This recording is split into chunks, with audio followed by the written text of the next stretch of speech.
Bismillahirrahmanirrahim. Pertanyaan: bagaimana hukum rebonding? Sebelum membahas hukum, kita bahas secara umum.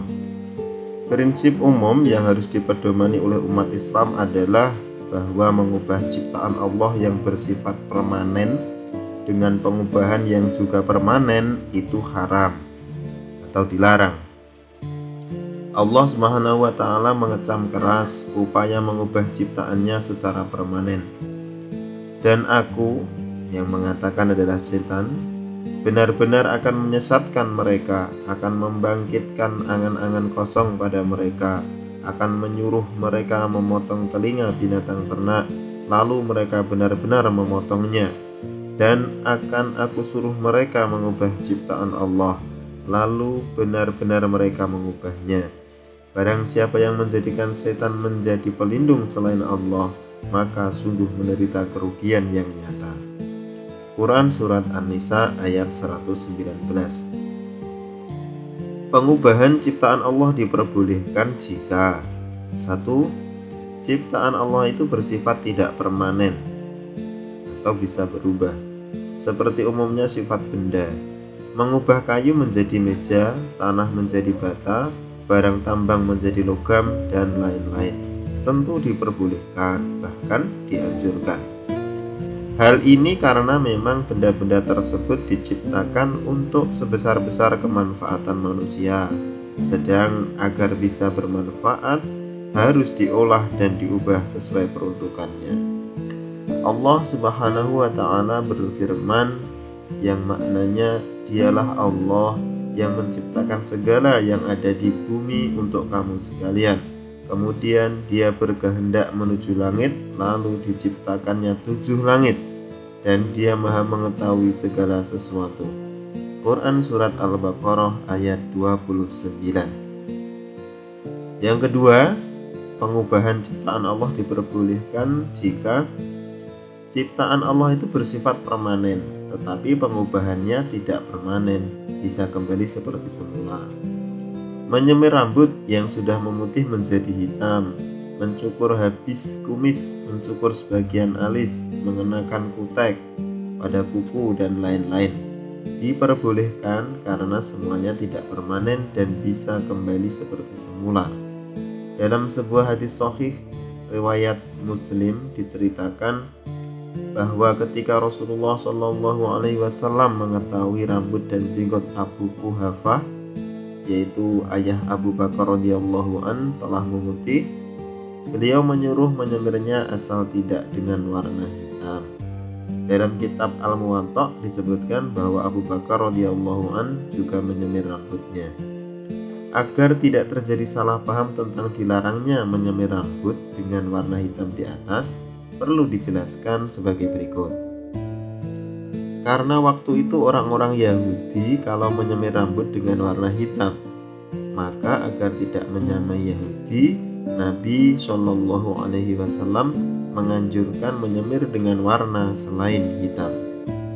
Karena Nabi Shallallahu Alaihi Wasallam khawatir kalau orang yang bersangkutan selalu merasa muda dan tak pernah menyadari kalau sebenarnya sudah tua, sehingga berperilaku kurang sesuai dengan umurnya. Sebatas keberatan Nabi Shallallahu Alaihi Wasallam secara kondisional, sehingga tidak sampai ke tingkat hukum haram, melainkan hanya makruh saja. Jika sebab keberatannya sudah menghilang, maka hukumnya tidak makruh lagi, melainkan mubah atau boleh. Pengubahan ciptaan Allah diperbolehkan. Yang ketiga, karena sakit atau cacat. Pada dasarnya manusia itu diciptakan dalam sebaik-baik postur dan kedudukan yang terhormat, tetapi dalam realitas kehidupan tidak sedikit orang yang terlahir tidak normal atau cacat. Dalam beberapa kasus ada juga yang terlahir normal, tetapi karena menderita sakit tertentu atau karena kecelakaan, maka bagian badan tertentu menjadi tidak normal atau cacat. Dalam keadaan seperti ini, kita boleh melakukan upaya-upaya medis bagi kembalinya ciptaan secara normal. Hal ini dimaksudkan agar postur terbaik bagi manusia dapat terpenuhi dan kehormatan yang bersangkutan dapat terjaga.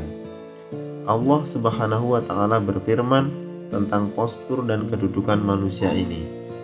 Sungguh kami telah ciptakan manusia dalam sebaik-baik postur.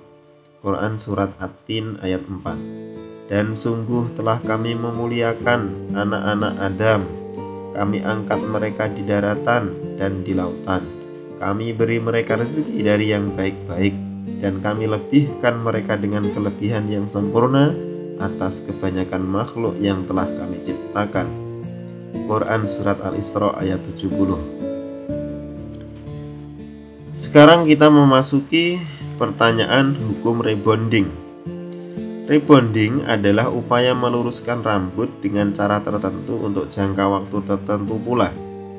Lawan kata rebonding adalah keriting, yaitu upaya mengubah rambut lurus menjadi tidak lurus atau keriting dengan cara dan jangka waktu tertentu pula. Rambut kepala yang sering disebut sebagai mahkota, kecantikan atau ketampanan seseorang adalah karunia besar Allah yang harus disyukuri oleh manusia dengan merawatnya secara baik. Salah satu sifat rambut adalah selalu tumbuh dan tumbuh lagi, sehingga salah satu upaya untuk merawatnya adalah merapikan rambut dengan memotongnya secara periodik atau bahkan mencukurnya. Sesungguhnya memotong rambut itu termasuk kategori mengubah ciptaan Allah.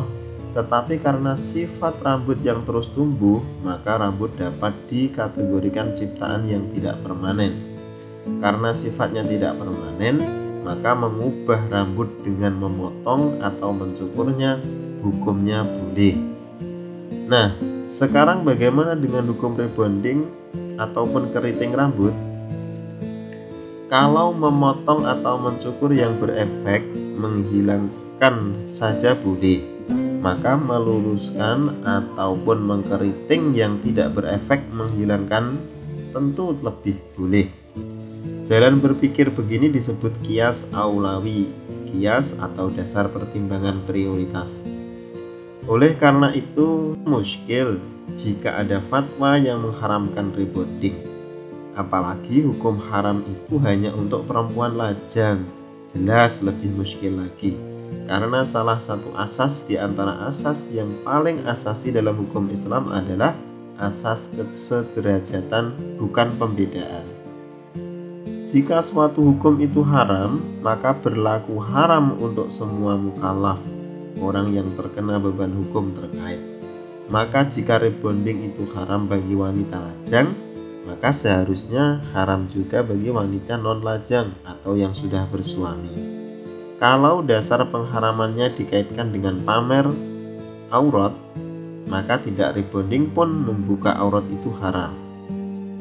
Perlu diketahui bahwa rambut kepala wanita muslimah itu menurut jumhur fuqaha, mayoritas ulama ahli fikih, adalah termasuk aurat. Oleh karena itu, membukanya di depan umum hukumnya haram. Di rebonding atau tidak, masih lajang ataupun sudah bersuami.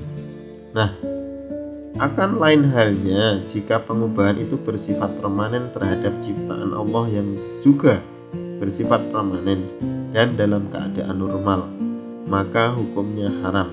Dalam surat An-Nisa ayat 119 di atas dapat dipahami bahwa mengubah ciptaan Allah itu hukumnya haram jika pengubahan itu bersifat permanen, seperti memangkas gigi yang tentunya bersifat permanen, mencukur habis alis dan menggantinya dengan tato permanen, membuat tato di anggota badan secara permanen, dan lain-lain.